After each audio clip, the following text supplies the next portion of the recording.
윤미향은 결국 4년 세비를 다 받아간다. 대한민국 좌파 그들이 살아가는 법, 말로만 정의, 국회 입성에 특혜 누리며 횡령과 비리 다 드러나도 마녀 사냥이라며 버틴 생계형 좌파의 교본.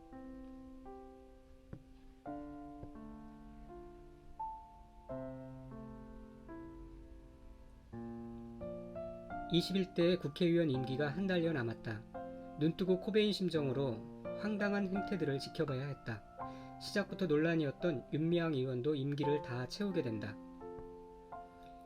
4년 전 윤미향 전 정의기억연대 이사장이 위성정당인 더불어시민당 비례대표 당선인이 되자 오랫동안 함께 활동했던 일본군 위안부 피해자 이용수 할머니가 후원금 횡령 의혹, 12.28 한일 위안부 합의 사전 인지 등을 폭로했다.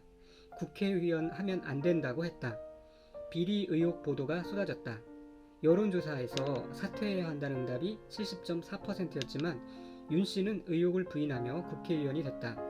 검찰 수사가 시작되고 함께 활동했던 마포 쉼터소장이 극단적 선택을 했다.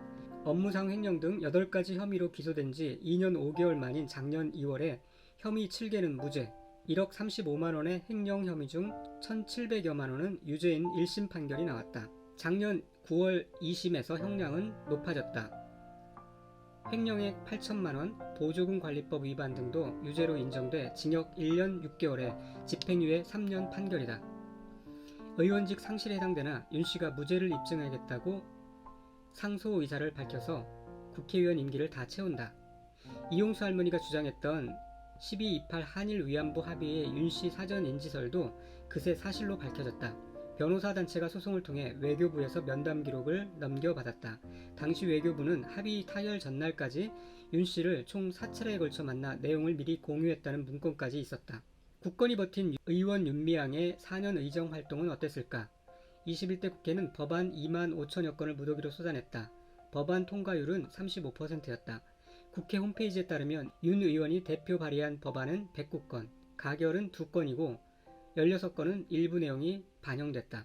위안부 관련 법안 중에는 위안부 피해자뿐만 아니라 관련 단체의 명예훼손도 금지하는 내용의 법 개정안에 공동 발의자로 이름을 올렸는데 윤미향 보호법이라는 논란이 일자 법안이 철회됐다. 국가보안법 폐지, 한미 군사훈련 중단 등에 줄곧 강한 목소리를 내왔다. 2022년 11월 북한이 우리 영해에 미사일을 발사하는 등 120여 발을 퍼부은 날 북한 규탄 대신 한미연합 공중훈련 중단을 촉구했다.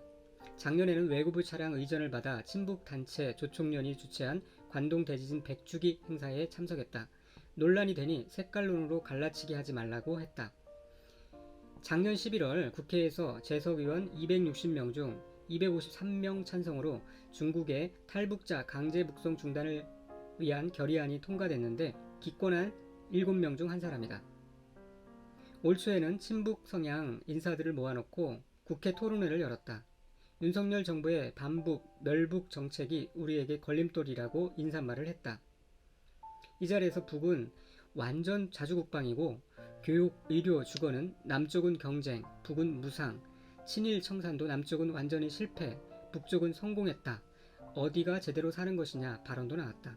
이 발언자는 최근 김준혁 민주당 후보의 이대생 미군 성상납 발언을 옹호하려고 이대 정외과에 다녔던 이모가 1948년 무렵 낭랑클럽에서 김환란한테 걸렸다고 황당 주장을 폈던 바로 그 여성활동가다. 이런 성향의 좌파 단체와 인사들을 국회에 모아놓고 임기 막바지까지 활발하게 활동해왔다. 지난 3월엔 전쟁을 부르는 한미연합 군사훈련 즉각 중단하라는 사회단체 합동기자회견, 구시대 정치 색깔 이념 종북 공세 중단, 국가보안법 폐지 기자회견, 적대와 색깔론을 넘어 주권과 평화의 22대 국회를 요구하는 기자회견 등을 잇따라 열었다. 사실 윤미향 논란은 복잡할 것도 없는 사안이다. 국내에서 드물지 않게 보이는 시민단체의 불투명한 운영, 교조주의에 빠지면서 성역화된 활동에 대한 문제제기였다.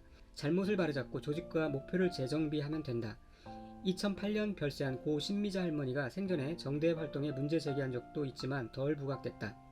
윤 씨가 국회의원이 되려 하자 함께 활동해온 내부인 이용수 할머니가 비리를 폭로해 낱낱이 드러난 것이다. 본인과 조직 운영의 문제점이 드러난 것인데 책을 내고는 과거사의 진실규명을 추구하는 운동을 억압하는 화살 촉에 나를 끼워 공격하는 것이 저들의 진짜 목적일 것이라고 했다.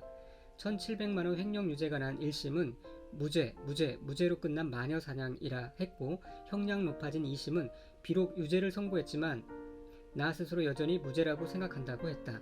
새삼스러울 것 없는 윤미향 논란을 되돌아본 건 21대 국회 종료를 앞둔 시점에 일본의 짤막한 뉴스 때문이었다. 한 일본 중학교 교장이 편의점에서 레귤러 사이즈 컵에 라지 분량의 커피를 내려받아 회당 70엔, 7차례 490엔, 즉 4,410원 이득을 본 것으로 30년 몸담은 교직에서 쫓겨나고 억대 퇴직금도 못 받게 됐다. 경찰은 불기소 처분을 내렸지만 교육위원회는 최고 수준 징계로 파면했다고 한다. 법적 판단보다 엄격한 개인윤리, 직업윤리가 작동하는 사회라는 뜻이다. 우리는 어떤가? 이런 일본을 상대로 사죄받고 역사 정의를 바로 세우겠다는 시민단체 출신이 자신의 비리나 잘못에는 관대한 모렴치에 문제가 드러나니 언론과 검찰의 마녀 사냥이라고 한다. 최소한의 법적 정의조차 지연됐고 4년간 국회에서 받아간 세비를 회수할 장치도 없다. 22대 국회에서는 이런 행태를 또 얼마나 봐야 할까?